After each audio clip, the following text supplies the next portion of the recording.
Hello बच्चों, recently मैंने एक क्वेश्चन अपलोड किया है अबाउट दिस सेल वॉल और मोस्टली बच्चे जो हैं इसका आंसर रॉन्ग ऑप्ट कर रहे हैं। Now I am going to explain this question है सेल वॉल शोज ऑप्शंस दिए गए हैं complete permeability, semi permeability, differential permeability and impermeability. हमें पता है सेल वॉल एक रिजिड आउटर स्ट्रक्चर होता है ना।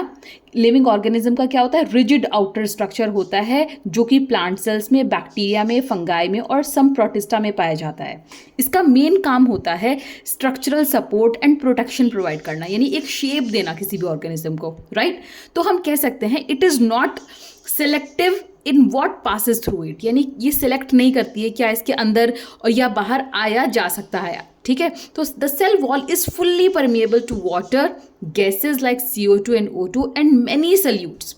It allows free movement in and out of the cell, यानी ये क्या करती है? फ्री मूवमेंट प्रोवाइड करती है, दैट इज ये कंप्लीटली परमिएबल होती है। अगर हम बात करें सेमी परमेबल की, सेमी परमेबल होता है जो कि ओनली सर्टेन मॉलिक्यूल्स ही या सब्सटेंस ही उसमें पास कर सकते हैं, to pass through it, usually solvent, right. Solvent ही उसमें पास कर सकता है, जैसे कि वाटर। रेस्ट सॉल्यूट जो है उसमें पास नहीं कर सकते हैं, तो ये सेमी परमेबल होती है। हाईली स्ट्रिक्ट परमेबिलिटी होती है इसमें।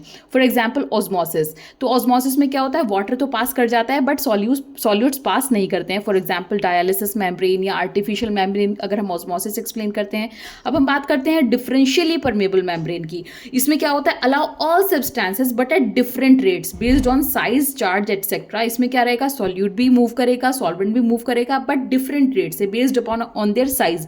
उनका साइज कितना है उसी के अकॉर्डिंग उनका मूवमेंट होगा। Allow both solutes and solvents. जो हमारी बायोलॉजिकल मेम्ब्रेन होती है वो इसका एक एग्जाम्पल है।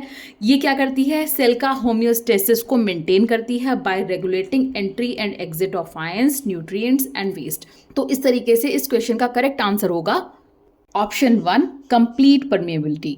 तो cell wall complete permeability provide करती है, ना कि सेमी परमेबिलिटी जो कि आप ऑप्ट कर रहे हैं। So the correct answer is complete permeability. I hope आपको इसका आंसर समझ में आया होगा।